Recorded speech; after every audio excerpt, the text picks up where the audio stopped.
ಗುರುಗಳು ನಮ್ಮ ಗುರುಗಳು.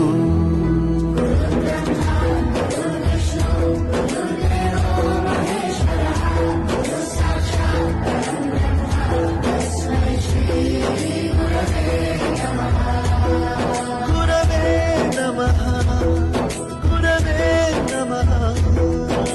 ಬಳಪ ಹಿಡಿದ ಭಗವಂತ ಇರುತ್ತಾನೆ ನಮ ಸುತ್ತ. ಅವತಾರ ನಾನಾ ರೂಪವೋ.